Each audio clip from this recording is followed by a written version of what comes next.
There are new developments in a voting fraud scandal in Troy, New York. 3 Democratic operatives, including a city councilman, pleading guilty to felony charges yesterday. We've been on top of this story since it broke 2 years ago, and Fox's Eric Shawn is live with the latest. Hi, Eric. Hi, Allison. Well, now there are a total of 4 Democratic public officials and political operatives who have pled guilty to voter fraud-related charges. It's all in an alleged scheme to try and steal a New York election.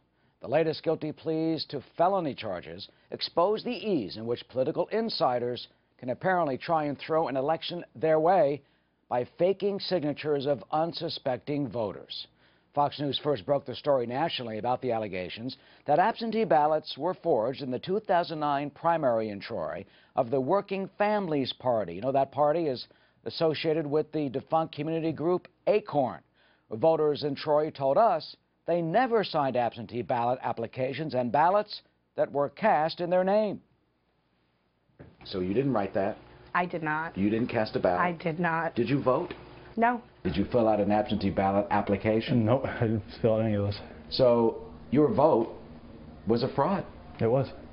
The fraud allegations and investigation focused on some of the Democratic members of the Troy City Council and political operatives in Troy. That city is just north of New York.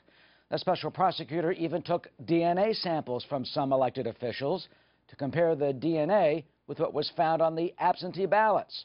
Well, the one public official who pled not guilty yesterday was Troy City Council President Clem Campana. Mr. Campana told us last year that he didn't do anything wrong. No one tried to steal any election. Even though the voters told us that they didn't hand these absentee ballots in. They didn't vote. They said this stuff was phony, it was fake. They were not real votes. I did nothing wrong. I don't know if anyone did, and if they did, they should be held accountable for it. And another one of the accused, Democratic City Councilman Michael Oporto, goes on trial next month, along with the Democratic County Elections Commissioner. Oporto also told us he didn't do it. Did you do anything wrong? No. Did you try to steal an election? No. Did you forge any ballots? No. Well, one of the Democratic operatives who did plead guilty yesterday, Anthony DeFiglio, told New York State police investigators about how he said absentee ballot fraud works, telling them, quote, "This is an ongoing scheme, and it occurs on both sides of the aisle. The people who are targeted live in low-income housing, and there is a sense that they are a lot less likely to ask any questions. What appears as a huge conspiracy to non-political persons is really a normal political tactic." Well, you know, the case echoes a similar investigation that is now ongoing in Indiana.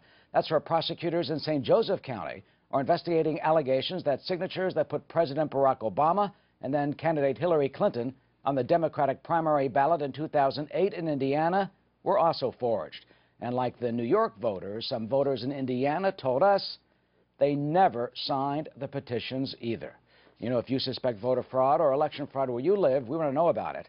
Our address is voterfraud@foxnews.com. Allison? It apparently happens more than you think. Eric Shawn.